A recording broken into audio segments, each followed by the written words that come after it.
It's indeed a great honour for me to stand here and welcome David Ranson as our keynote speaker.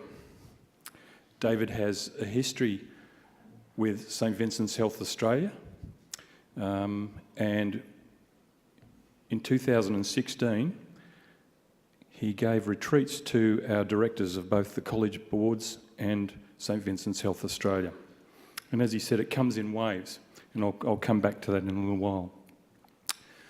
So Father David is a priest of the Diocese of Broken Bay, where he serves as parish priest of Holy Name Wahroonga and as Vicar General of that diocese. For many years, he was a senior lecturer in the Sydney College of Divinity, teaching in spirituality at the Catholic Institute of Sydney, where he was also the academic registrar until 2014. David holds a Master of Theology Honours degree from the Melbourne College of Divinity and his PhD from Catholic University. He commenced his religious life as a member of the Cistercian order at Turrawarra Abbey in Yarra Glen. His next position was as chaplain with St Vincent's Private Hospital Fitzroy campus. And I think David was there for 3 years, from about 1988-89 through till about 91. And I want to share a story with you that a lady about 18 to 20 years my senior shared with me last week. And it goes back to that time when David served there. And it goes to very much the heart of what David is about. And she explained to me that her ageing parents were both in St Vincent's, her father in the Melbourne Public Hospital at that time, and her mother in the private hospital. And her mother was very near death. The hospital staff, having talked to David, arranged to get her father across to the private hospital to be with her mother for what this woman and her father knew would be the last time they would be together. And so there were prayers and last rites, and at the end of that, he turned to David and said, "I've been with this woman," and I think he said approaching 60 years or 60 years, "and I don't know how I'm going to manage without her." And his quick reply was, "You will be with her for eternity." And the lady telling me this story said that gave her father great comfort, and I know that's giving that woman great comfort to this day, all these years later. So I just thought I'd share that with you. David has written numerous articles on spirituality and pastoral formation and is regularly invited to speak on these issues. He serves on the New South Wales Civil Chaplaincy's Advisory Committee, and he's the author of, I think, at least 5 publications. David is our keynote speaker. This afternoon's topic, his address will be Mercy, Margin and Moment, Francis Moulding of the Church, and tomorrow, New Wine, New Wineskins, New Models of Mission in the Australian Church.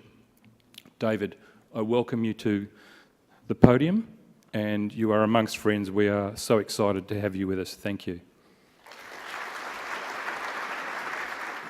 Well, thank you very much for that wonderful, warm welcome. And indeed, I too acknowledge the custodians of the land, past and present.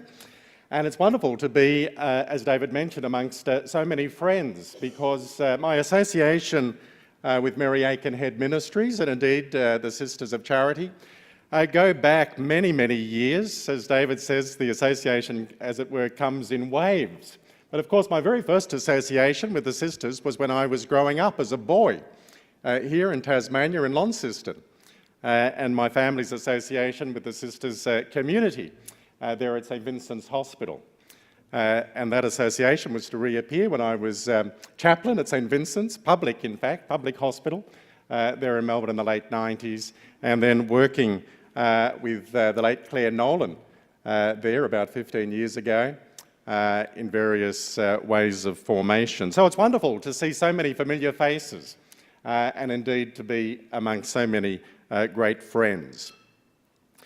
Would you believe it was a day like this that Pope John Paul II visited Tasmania back in 1986?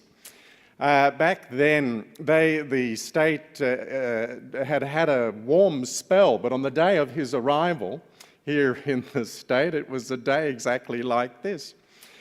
And Peter Conrad, who was a Tasmanian lecturer in English literature at Oxford University, reflected on this in a great book that he wrote. It was a wonderful social analysis of Tasmania called Down Home. He wrote it sometime after the papal visit.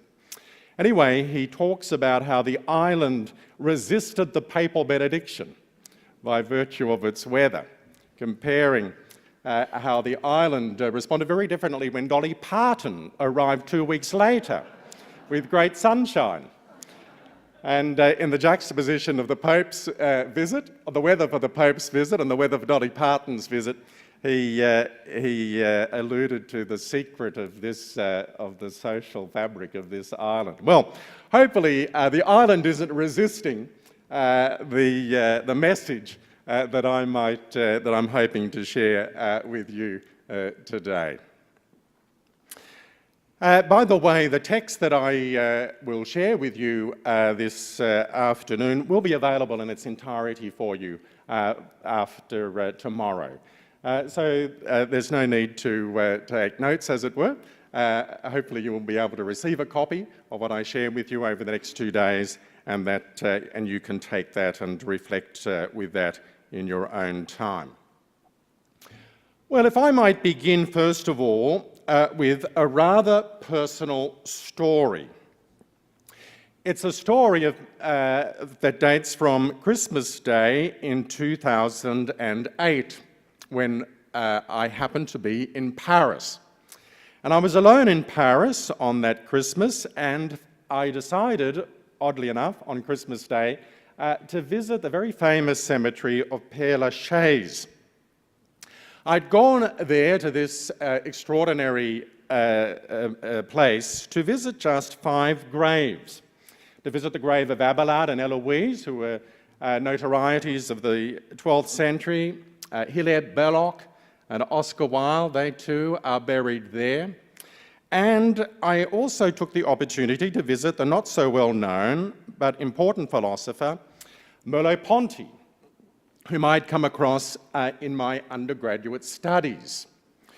Well, that grave became, in fact, the most interesting to visit, because whilst I was there, a stranger came up to me completely out of the blue and said to me, "I find it curious but deeply satisfying that someone has come to visit the grave of Merleau-Ponty in the middle of winter.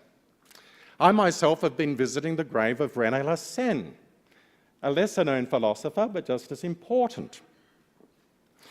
Well, the stranger disappeared as quickly as he had presented.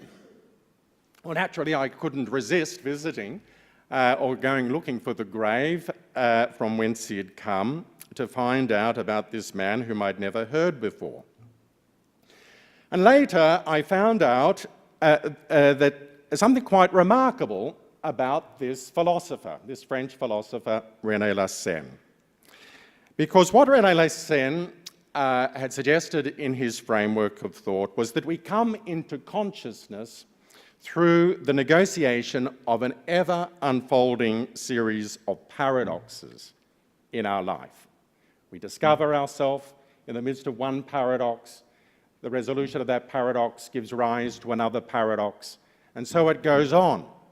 And it's in our capacity to engage the paradoxes of our life that we come into consciousness. Well, he calls this the dialectics of contradiction. Life is a series of paradoxes presented to us, and only through them do we grow into consciousness and into maturity.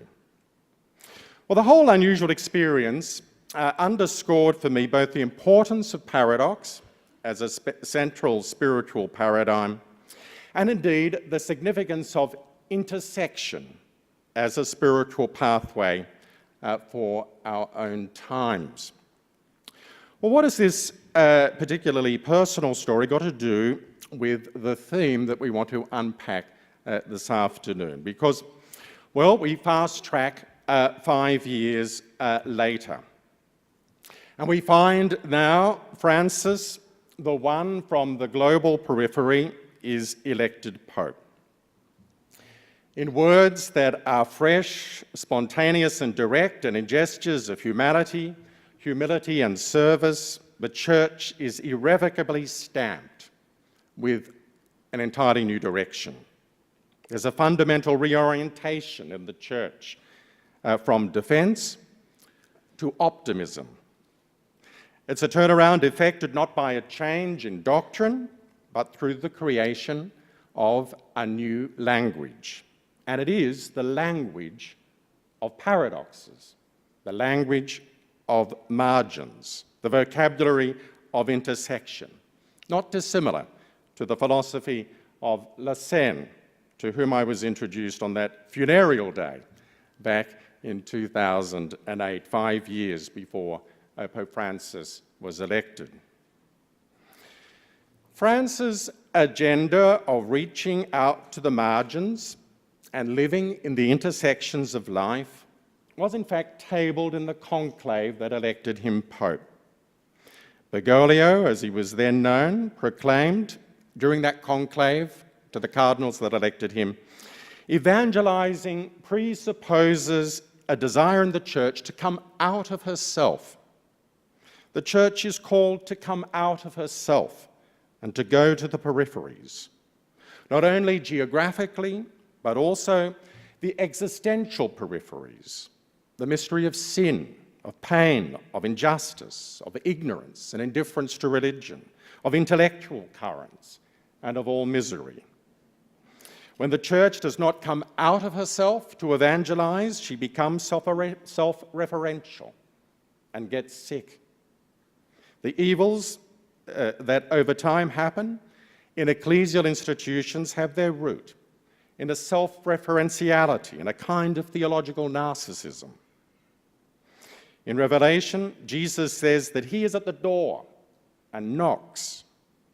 Obviously, as the Pope said, the text refers to his knocking from the outside in order to enter.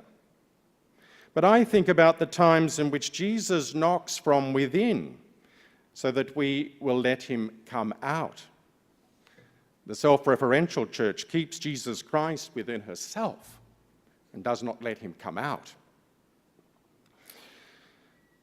Well, as much as Francis has given demonstration of this since his election through dramatic gesture, it would be a mistake, however, to think that Francis simply acts with spontaneous creativity.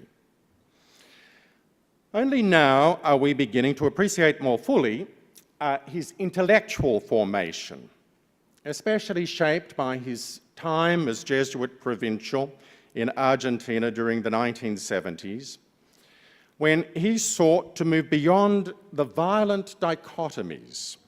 On the one hand, a brutal military junta, and on the other, ruthless revolutionary guerrillas tearing Argentina apart.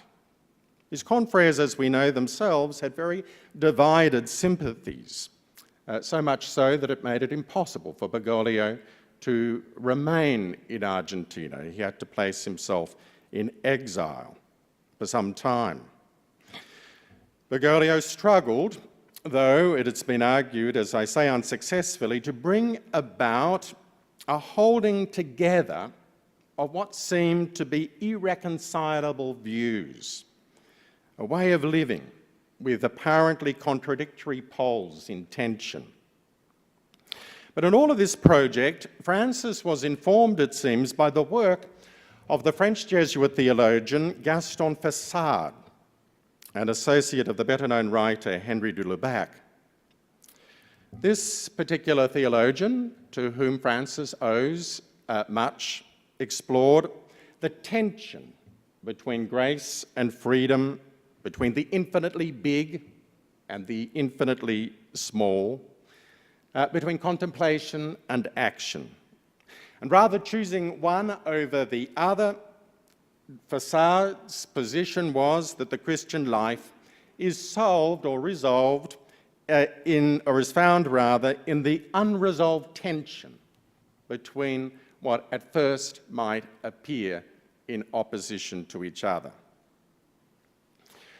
Well, now, as a commentator suggests, Borghese explains, Fassard, this theologian to whom Francis owes a great deal, uses the Spanish word tensionate to describe a way of thinking that recognizes opposite poles and seeks to hold these in tension rather than to resolve the apparent contradiction between them.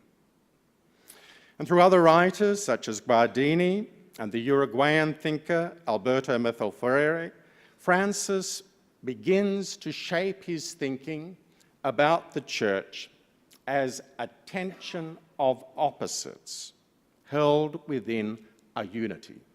A tension of opposites held within a unity.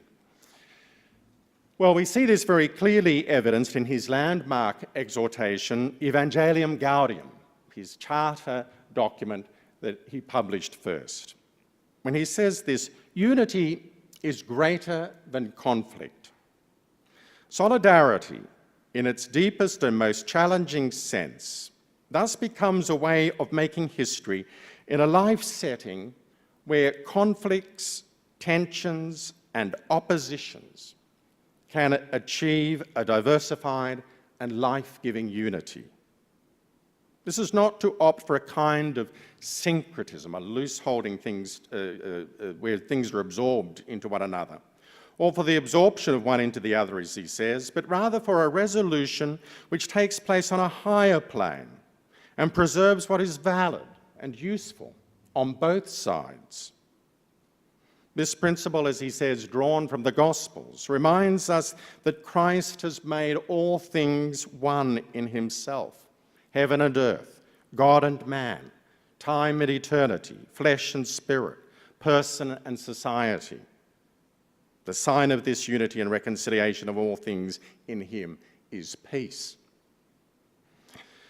Well, it's such a grand vision. Yet there's a tendency, of course, in each of us not to cope well with paradox, this kind of paradox that the Pope is calling us into, with its unavoidable ambiguity. In our desire for clarity and all things linear, we find it very difficult to enter into paradox and to celebrate its potential. We instinctively try to do away with contradictions in our desire that everything becomes one-sided and clear. The popular American spiritual writer Richard Rohr goes further by noting that we are fascinated with absolutes and with answers. We're terrified, he says, by ambiguities and paradox. Terrified by ambiguities and paradox. And so with this mindset, the experience of paradox becomes regarded as a temporary annoyance to be eliminated as quickly as possible. If only we could have and make things straightforward. But as another contemporary American writer, Parker Palmer, recognized, the poles of either or, the choices we thought we had to make, may become signs of a larger truth than we had ever imagined. And in that truth, our lives may become larger than we had ever dreamt. Our own Michael Leunig here in Australia puts it quite starkly. He says, sanity is the integration of opposites, the capacity to open and broaden consciousness, to gracefully hold two seemingly opposite things together, and to reflect rather than to react, to be enlivened by paradox This is lifetime's work. This is sanity. Well, our own Christian spiritual framework lives and breathes, in fact, irreducible sets of tensions. Virginity and motherhood, fear and love, darkness and light, death and life, humanity and divinity. Indeed, the entire gospel message accepts and works through the belly of paradox. It looks for the place of blindness to bring vision. It seeks out the place of deafness to shout out a new message. It seeks out that place of paralysis to offer new movement. And in Jesus himself, of course, we recognize the eternal paradox, God in humanity. But more than that, in the crucified Jesus, we recognize the scandal of the divine paradox, that divinity is disclosed most fully and most powerfully in that place which is at first perceived as entirely God-forsaken. Therefore, if we want to find the God of Jesus Christ, we must go to the periphery, that place of darkness, awaiting light. We go to that place of emptiness, awaiting fullness. We go to the place of death, awaiting life. And in this, we are stretched out amid the opposites in our life, between hanging on and letting go, between involvement and surrender, between deep engagement and gentle detachment. This is our crucifixion and our joy. It is our crucible in all of its insecurity and beauty, fragility and possibility. Well, I'm sure that Francis is not particularly familiar with those particular sources for understanding the nature of paradox. But they go together with his own, because, as Borghese comments, to have given him the mental equipment to analyze situations, not simply in terms of right and wrong, but as tensions and balances between polar opposites. And so Francis often thinks in terms of couplets: time greater than space, reality greater than ideas, mercy greater than law, fullness greater than limitation. This dialectical thinking is at the very key to understanding Francis, his writings, his actions, and his approach. And so, as the same commentator Borghese concludes, it is the key to understanding this papacy, both the exhilaration it engenders in his supporters and the exasperation of his critics, the inversion of the centre and the peripheries, the unrelenting search for reconciliation, and the holding together of faithfulness to church doctrine with a pastoral approach to individual situations. This is the Pope of tensionate, a way of thinking that holds opposites in tension. Well, however, in the emergence of this general vision about the importance of intersection and tension, Bergoglio meets the Argentinian Amelia Pedetto, who, returning from study in France, introduces him more directly to the nature of the peripheries. It was from her that the future Pope began to learn that one's vision of the world changes when it is looked at from the outside, from the margins, from those points of the world that are most fragile and in pain. Those in the centre, in the heart of the metropolis, fail to grasp the drama of history, its fault lines and points of rupture, and therefore the impending earthquakes. And so Bergoglio's entire social and gospel vision presupposes a peripheral perspective, That is, looking at the world from the point of view of those who are discarded and shut out. And so consequently, Francis says to all of us, come out of yourselves. Come out of yourselves and go forth to the existential peripheries. Go out into all the world. These were the last words which Jesus spoke to his followers and which he continues to address to us. A whole world awaits us, men and women who have lost all hope, families in difficulty, abandoned children, young people without a future, the elderly, the sick and abandoned, those who are rich in the world's goods but impoverished within, men and women looking for a purpose in life, searching and thirsting for the divine. Don't be closed in on yourselves. Don't be stifled by petty squabbles. Don't remain a hostage to your own problems. These will be resolved if you go forth and help others to resolve their problems and proclaim the good news. You will find life by giving life, hope by giving hope, love by giving love.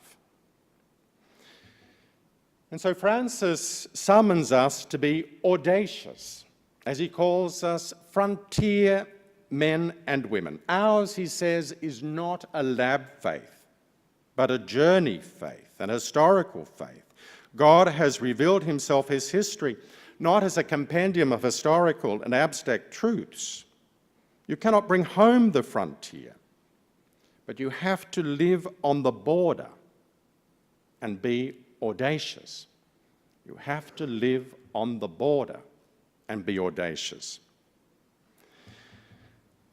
And for Francis, what holds tensions together and what the peripheries themselves teach is the beauty and the goodness of mercy. For Francis, mercy is a complex reality. It's essentially the difference between indifference and involvement. The kind of compassion, as he says, needed today to conquer the globalization of indifference.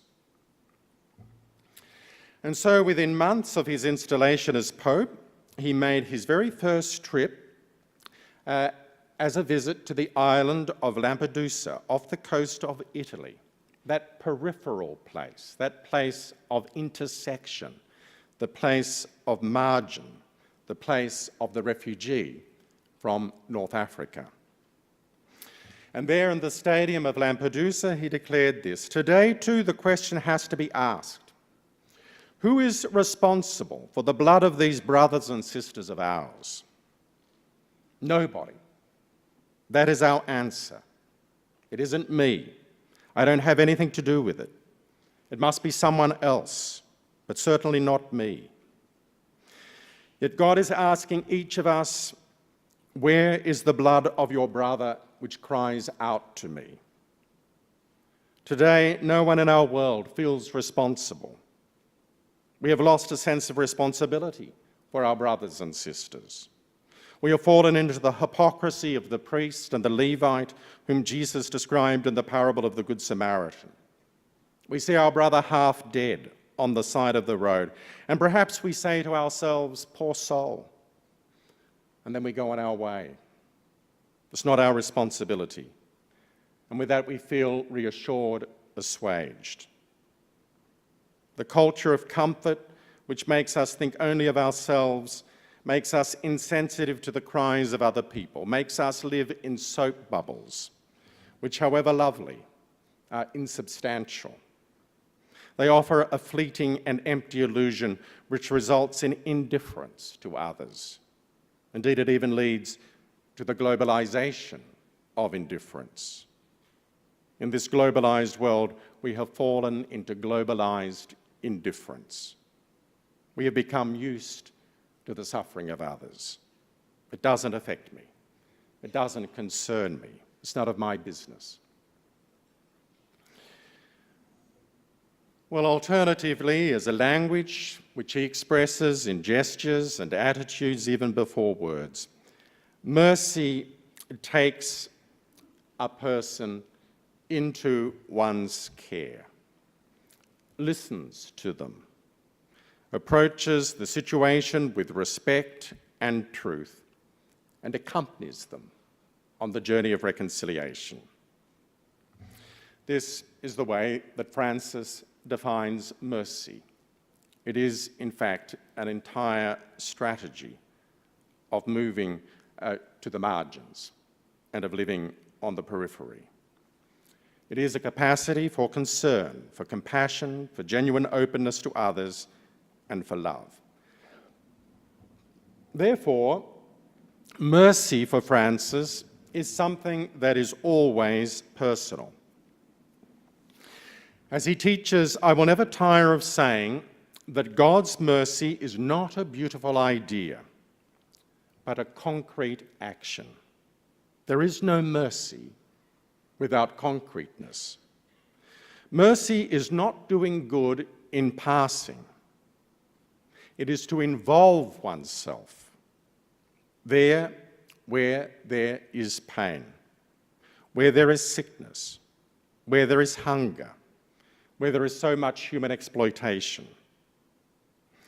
And human mercy also does not become such, namely human and mercy, until it has reached concreteness in daily action. No, as he says, the works of mercy are not theoretical subjects, but concrete testimonies. They oblige one to roll up one's sleeves to alleviate suffering.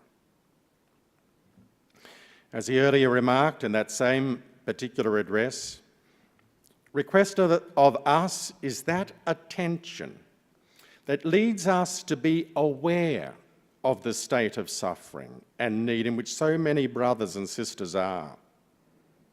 Sometimes we pass before dramatic situations of poverty, and it seems that they do not touch us. Everything continues as if there were nothing, in an indifference that in the end renders us hypocrites, and without realizing it, it results in a form of spiritual lethargy, which renders our mind insensitive and our life sterile.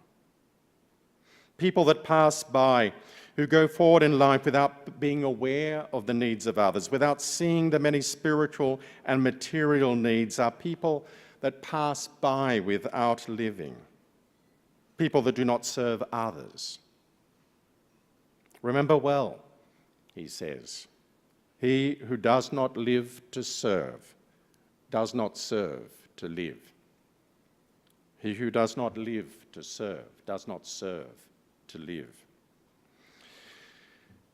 Well, importantly for Francis, this response of concreteness is not valid without what he calls closeness or proximity. As he wrote, the Church above all needs the ability to heal wounds and to warm the hearts of the faithful. It needs nearness, proximity. It needs ministers of mercy, a church that is a mother and shepherdess. The church's ministers must be merciful, take responsibility for the people and accompany them like good Samaritans, who washes, cleans and raises up their neighbour. This is pure gospel. And so without proximity, the Pope stresses, one cannot make peace or do good. This is the mystery of Jesus, he says, who takes upon himself our dirt and our impurities. And the challenge of this proximity calls, as he says, for an examination of conscience on behalf of the whole church, parishes, communities, consecrated persons, bishops, everyone. Do I have the spirit, the strength, and the courage to touch the marginalised? And these are the words that he uses advisedly. Do I have the spirit, the strength, and the courage to touch the marginalised?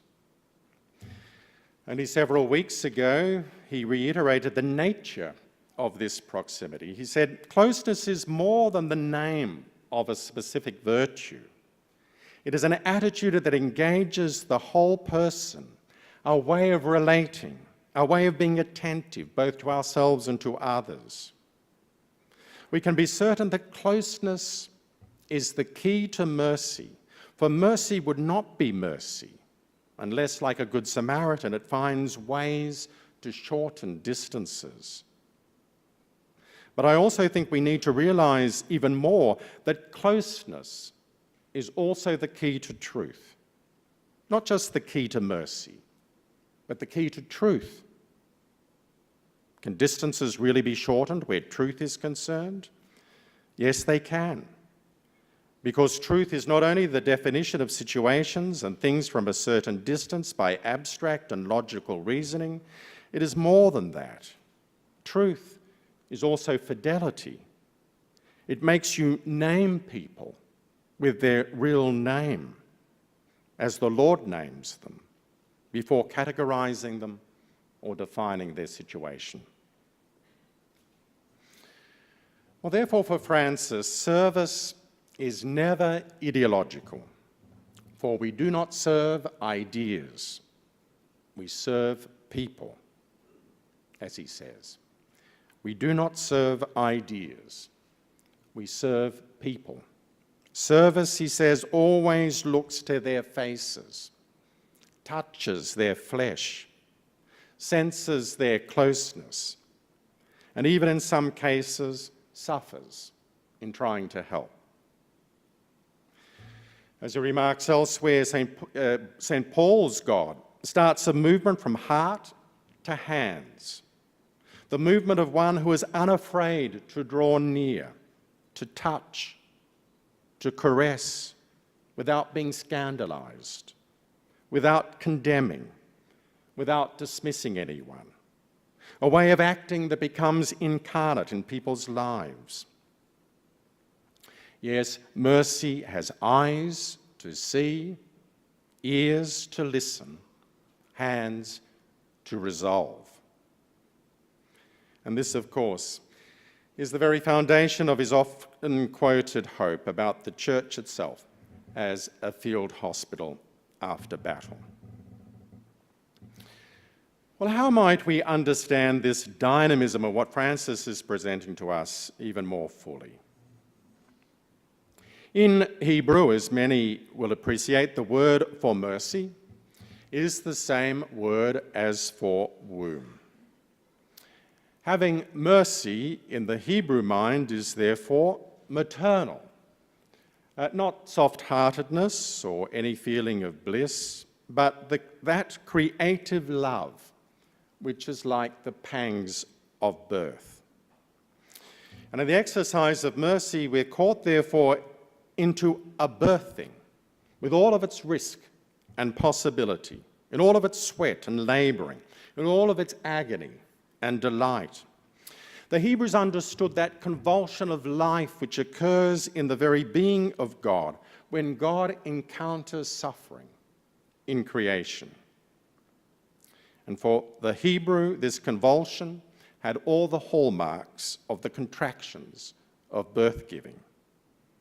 Having mercy, therefore, means bringing the dead to life, of liberating and loosing those who are bound.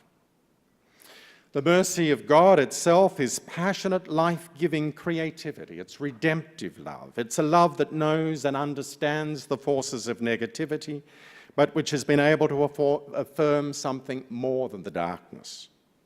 It's a love that even in the confusion of darkness has been sensitive to the flicker of light present in human love, hope and transcendence.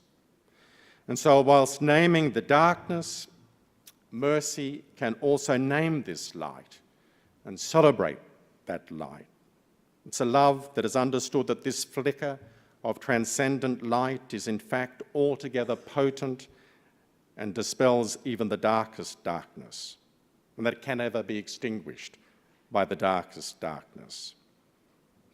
Or as Francis himself would say, it's not that mercy overlooks the objective harm brought about by evil, rather it takes away evil's power over the future.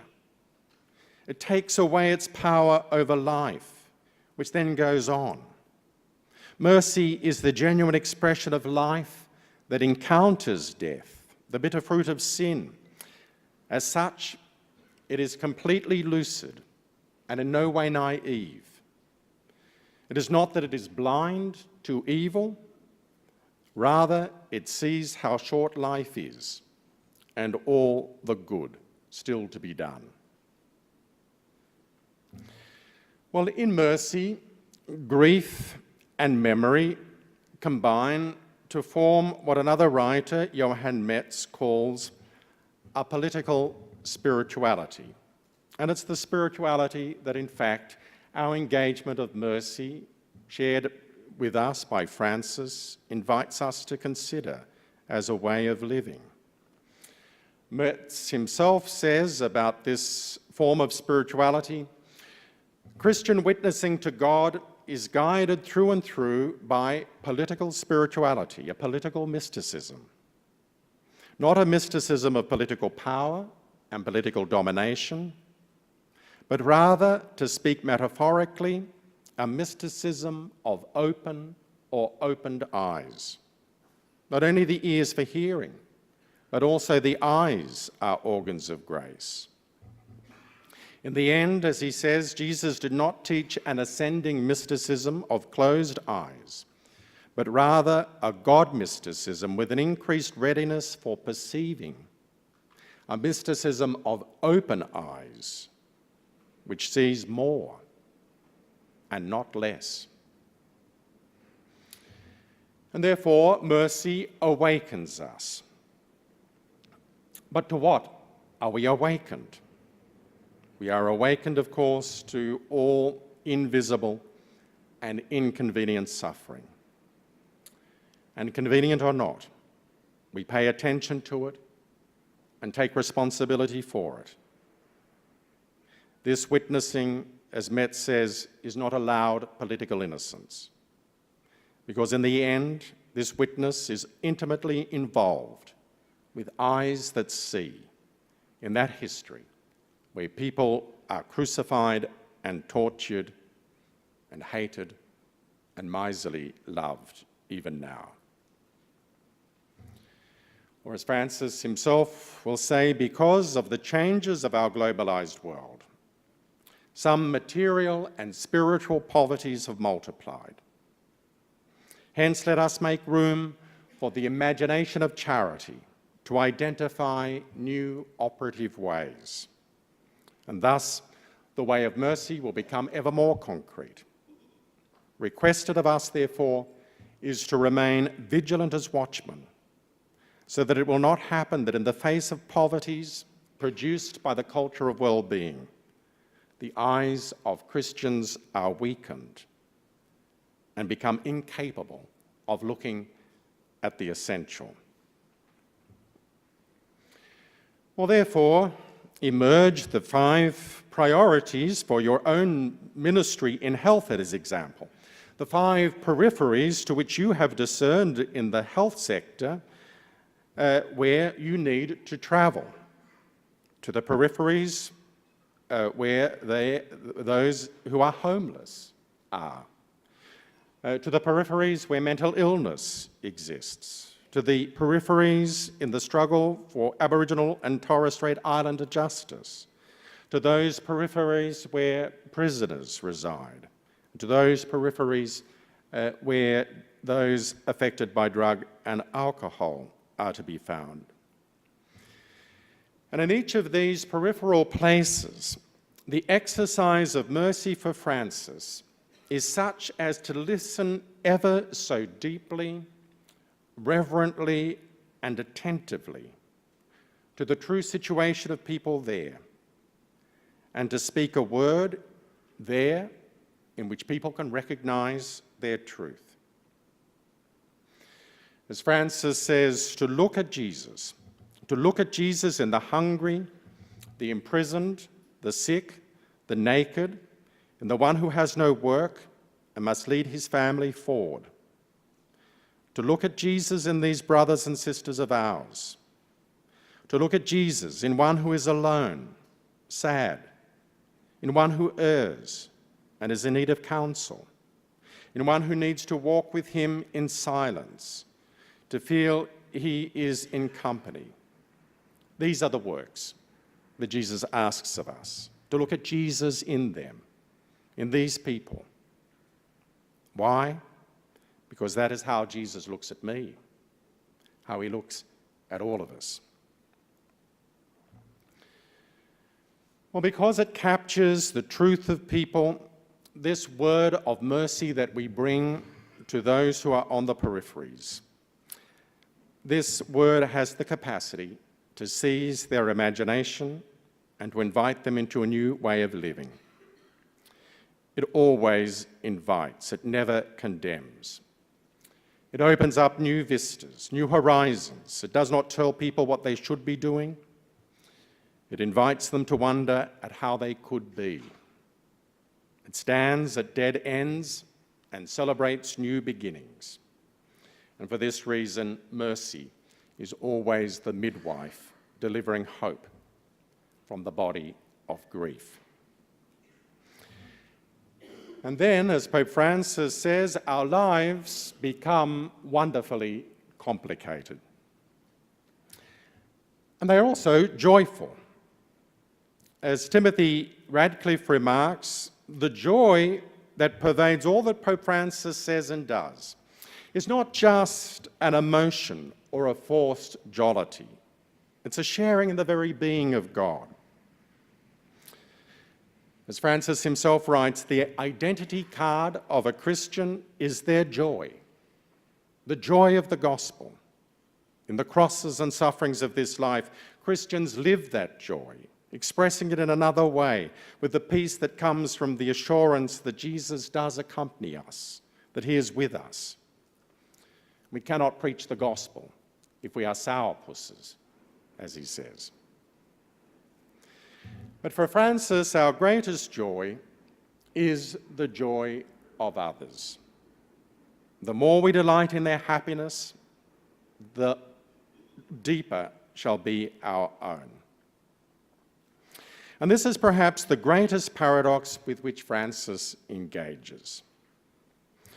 If we have lost our capacity to be touched by the pain of another, so too shrinks our capacity for joy.